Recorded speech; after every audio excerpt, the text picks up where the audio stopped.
Donc maintenant, différence entre l'obligation individuelle et collective. Là, on a vu la signification de l'obligation. Alhamdulillah Rabbil Alamin. On a dit que les savants hanafites faisaient une différence entre le fard et le wajib, donc l'école des fuqaha. Très bien. Maintenant, on va classifier les différentes catégories de wajib. Très bien. Regardez bien. Il existe deux grandes catégories de wajib dans le droit musulman. Dans les faits, il en existe beaucoup plus. Mais à chaque fois, ce sera divisé en deux catégories en fonction de l'élément qui, comment dirais-je, qu'on appelle en arabe al-qasib, l'élément sur lequel on fait la distinction. Des fois, la distinction est faite sur un principe temporel, des fois, elle est faite sur un principe de détermination, des fois, elle est faite sur un principe de choix, et des fois, elle est faite sur un principe d'obligation. Est-ce qu'elle est collective ou bien elle est individuelle? D'accord? C'est quelque chose peut-être qu'on a déjà vu. J'ai le souvenir qu'on en a déjà parlé. Donc, vous avez, on l'a vu, donc ça sera assez rapide, alhamdoulilah. Effectivement, on l'a déjà vu, c'est pas grave. C'est une révision. Donc, vous avez soit ce qu'on appelle le wajib al-aini ou bien le wajib al-kifa'i. L'obligation individuelle et l'obligation collective. Très rapidement, pour différencier les deux, vous allez voir que c'est un jeu d'enfant. Quand la législation s'intéresse à l'individu, tu dois faire cette action-là et je ne regarde pas l'action. Je regarde toi, est-ce que tu l'as fait? C'est un wajib aini. Quand la législation ne regarde pas l'individu, mais regarde l'action, cette action doit être réalisée, c'est ce qu'on appelle un wajib kifa'i. C'est ça la différence entre les deux. Avec les exemples, tout va devenir plus clair, Inch'Allah. D'accord? Donc la différence entre les deux.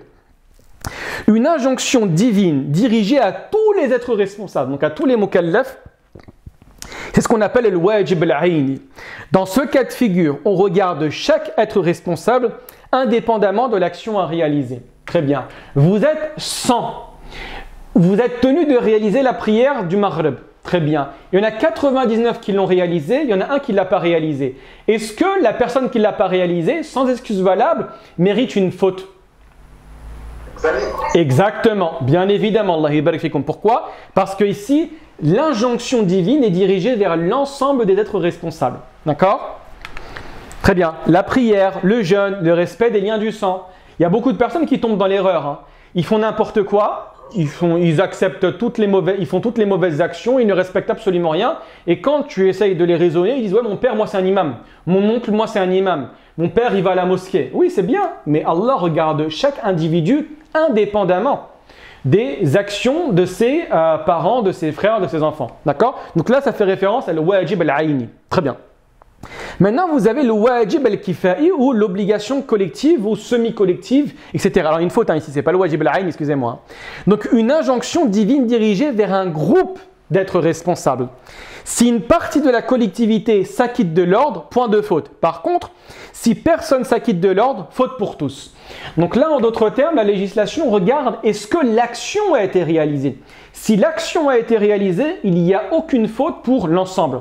Mais si toutes les personnes, en connaissance de cause, avec la possibilité de la réalisation, délaissent cette action-là, ils sont tous fautifs.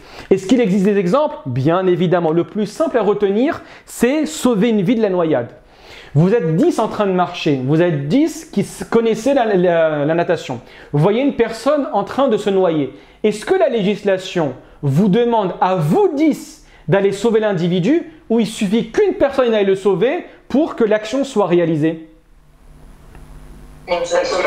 Exactement. Allah yabarak fikum. Il suffit qu'une personne le fasse pour que l'action soit réalisée. D'accord? Donc c'est en fonction du besoin. S'il y a 2 personnes qui sont en train de se noyer, il faut qu'il y ait 2 personnes qui sautent. S'il y a 3 personnes qui sautent, etc. D'accord? Comprenez la logique, bien évidemment.